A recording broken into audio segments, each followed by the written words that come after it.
Thank you, Virginie. It's really my pleasure to be here together with so many people, and I really want to welcome all our members of GS1 Belgium, but as well as important, all the members of the other member organizations around Belgium, the European team, the global team, all our partner companies, because you will see today is all around what can we do together, right? We're all GS1, and how can we make sure we continue the journey? Now, funny enough, I just realized today that I was born in the same year as the barcode, so it must be fate. So I'm happy to be here, part of the movement, to take it to the next level. So as said, right, let's see where we come from and where we want to go. Within GS1 Belgium, we created a master plan somewhere 2019 to really take some conscious choices where to go to in the next 3 years. So let me just quickly take you through it, and then we're going to take a bit of time how we're going to really adapt it to the context and take it from here. So first of all, as you will see through the day, the first priority is qualitative data. If we want to be trusted as an organization, if we want to be vital, if we want to be relevant, it's all around quality data. More to come later today. The second thing is, you see the barcode is 40 years old, but it's more alive and kicking than ever before. As Robert already said, there are exciting changes coming up, but it's still the cornerstone of everything we do. And really, we want to make sure that we really deepen and increase the use of our standards as the step forward. As a third strategy, very important, our GS1 standards tends to be a bit complex from time to time, right? Because they have to cover a variety of use cases. So for too long time, as GS1, we gave a book to our members and said, look, read the book and implement the standard yourself. And guess what? It didn't always work. So what we now really do very intentionally is we want to create value with and for our members. So you will see a lot of examples coming back today, how as GS1 we want to offer a service for our members. This is really crucial to achieve our ambition. And last but not least, if we want to really not only make sure we deliver the data for today, but also anticipate on future trends, we need to make a cultural shift to be more innovative. I will get back to that in a minute. So what is it all about, right? We talk about quality, but what does that really mean? If you look at the product that you see in the market online, it has to be a unique product. It has to have unique data. It has to have unique pictures. It's all around this unique data set. So this also means that as suppliers want to offer this product and the data available for the consumers, we want to make sure we have a unique place to store the data, to share the data in a single click to everybody in the network. So simply said, that's our mission. So let's have a look what we're doing and what we plan to do in the coming years to make sure we actually achieve that mission to have quality data flying through the network. As I said, data exchange, right? You have somebody that creates the product, that shares the data. You have people that receive the data. If we want to make sure that the data is qualitative from the start till the end, we have to avoid human touches. You know, it's very simple. Every time you touch data, every time you copy-paste it from one Excel file to the other one, your data quality goes down, not rocket science. So luckily enough, there is a great solution. It's called GDSN. And now together with my product manager that is developed in Belgium, I'm really convinced we're ready to make this network closed and really have the unique data sets published through the network only once, available for all the data recipients in the network. And it's even more confident and encouraging to see that actually across all the sectors, GDSN is really picked up very fast now in Belgium, be it in DIY, be it in marketplaces. It's really kicking off. So I'm really convinced that, you know, months, a few years from now, everybody will be publishing and receiving data on GDSN and NPM as the cornerstone for kind of a qualitative data network. As we say, right, there is a lot of things we will talk today on the agenda about my product manager. So what is it really? You could see it's a bit of a waffle, as Jan likes to call it. It's really an integrated solution where in the past, honestly, we had a whole variety of solutions. And as an end user, there was 18 different passwords. People didn't really know where to go to. Now there is one single platform. You always go to the same place. If you're a small company, you use it, you know, to create your GTINs up to the very end. If you're a big company, maybe you're only using it for your data quality report. That's totally fine. We know we have a very diverse network of members. So we also need a very smart solution set. And the great thing is that my product manager is kind of really grouping it all together. And you will see later on Koen double-clicking a bit more in this nice solution that we really believe is the cornerstone to take this to the next level. So, as we said, right, if we want to talk data quality, where do we start the journey? So there is a lot of things we know, a lot of things maybe we don't know, but if we don't start, it's never going to work. So if you see in NPM, there is now a very clear data quality report. In the report, it's automatically checking pretty much 16,000 logical checks. Quite amazing, right? So that's what we think about product data quality. It's doing a lot of checks. It's doing it for you. All suppliers have access to their own data. They have a nice report in Power BI, very easy accessible.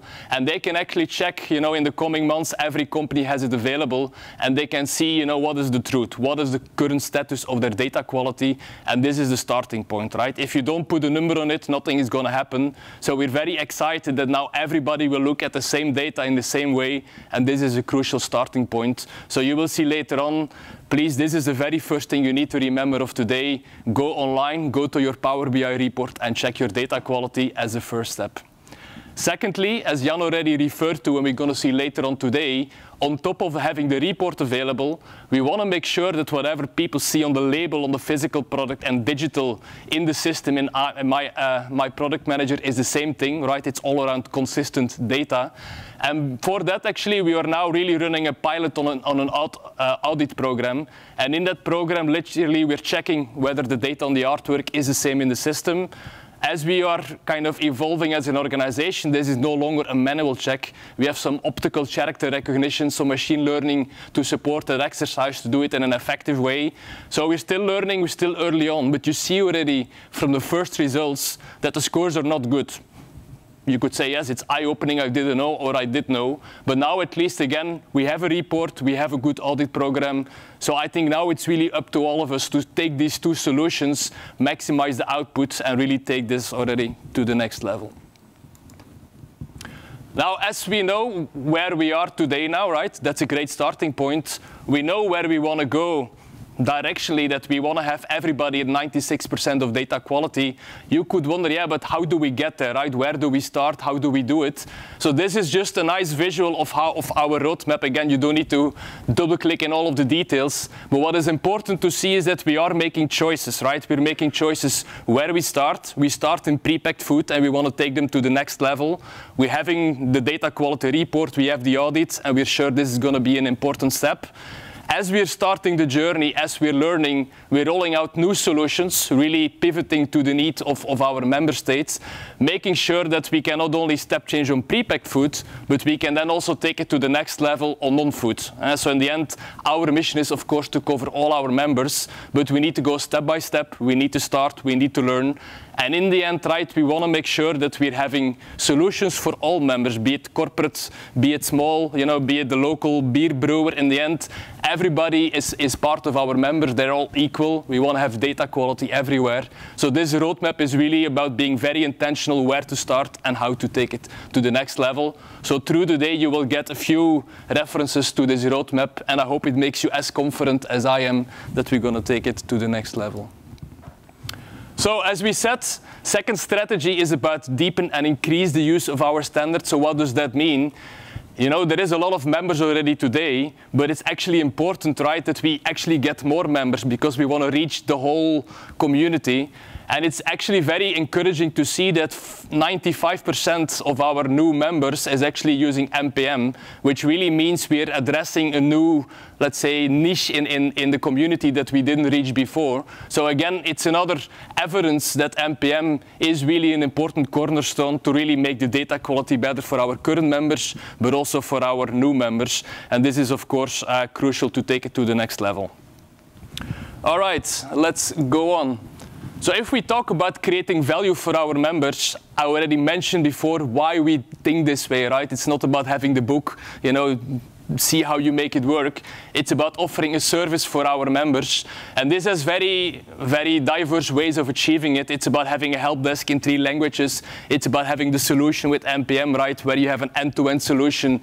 It's very easy to create your barcode. It's very easy to have your data quality report. It's very easy to get onboarded. So a lot of things we're doing really to offer service, to create value with and for our members.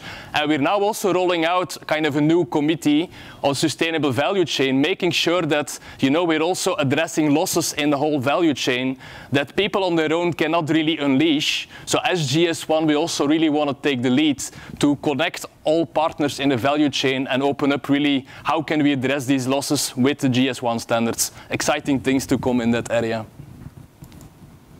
So as I said before, right, so it is already pretty complex, and I think you all know that with everything that is around us happening, things are evolving very fast. So we really realize that as GS1, we cannot wait, right? We need to lead the game, we need to be in charge of it, we need to anticipate, and as such, it's crucial that we take an innovator mindset.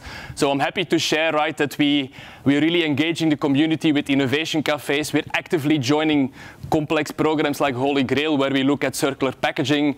As Robert already indicated, we're actively exploring, how we can bring the future of barcode to life in Belgium. So really this aspect of taking the lead, looking forward, being ready to learn is really an important mindset and an important driver for success. As mentioned, right, context is evolving, so you will see later today quite a lot of conversations happening around, is GS1 ready for this one? When we talk around sustainability, circular packaging, Francesca and Francois will talk to you later today, how is this coming up? What does the consumer want? How does the legislation look like? And how are we making sure that our digital product passport is ready to get even more expanded to support this exercise? I don't need to tell you that COVID, has accelerated the way we do business. Think about digital. Everybody is ordering online 10 times faster than before. So Hilde and Jacques will actually talk about how this impacts our companies and again, how this is supported by GS1. If you look on marketplaces, again, very much closely to digitalization, e-commerce is growing super fast. And it's actually super encouraging and pretty much proud to say that also these marketplaces are really adopting our standards. It's GDSN, it's the GTIN. So Stan actually from Amazon will talk later today on this one to share his view on that one. And last but not least, if you look at one sector that is really growing very fast, is the healthcare sector. There may be the newest kid on the block in GS1, but they're really shaping the future. And Bart and Ulrike will talk a bit more on how this is growing in their sector. So as I said, right, we are a whole bunch of members. We are very diverse. We are small, big companies. There is 500,000 GTINs available in my product manager. So, it's no longer, is it a retailer? Is it the supplier? Is it GS1? We are GS1. We're one community. We're committed to make it work. And we're really looking forward, starting today, to demystify it a little bit, to make you confident that we can do it. And then, of course, it's up to all of us, right, to really start with it. So what does it practically mean? Typically, most of you are part of one specific sector. Now, there is one thing that is true for all of you, is if you go to my product manager, again, the way you're using it might be different, but it's available for all of you. And if there is, again, one thing you need to remember, go there, go and check your data quality report, because this is the starting point, right? You look at your data, you look at the biggest losses, you start to close it, connect with the GS1 team to help you on the journey. We're there for you, right? We want to offer this service to you. And this is really the first step that is relevant across all sectors. If you then double click a bit in what is happening, what is really hot, what are the hot potatoes in each of the sectors. If you look in FMCG and food service, it's all around data quality, right? We're all committed. We want to really accelerate the journey. It cannot take another 40 years, right, to make this done. It's more like 4 months.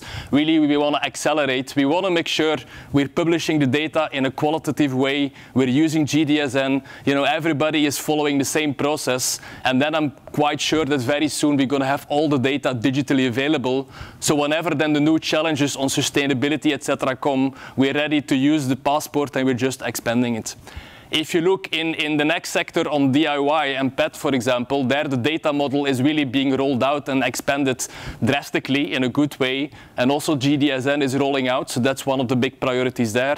And as said, healthcare is growing very fast. They have some very specific legislation coming up on UDAMED to really make unique device identifiers. So again, we're learning very fast in that sector, and I'm sure we're going to share and reapply across the sectors on what it will take us to the next level. So again, I'm very happy to be here. I'm really excited to guide you through the next sessions. You will see it's all around data quality, about innovation, about helping you as members. So I'm really keen, and I hope you enjoy the rest of the day. Thank you.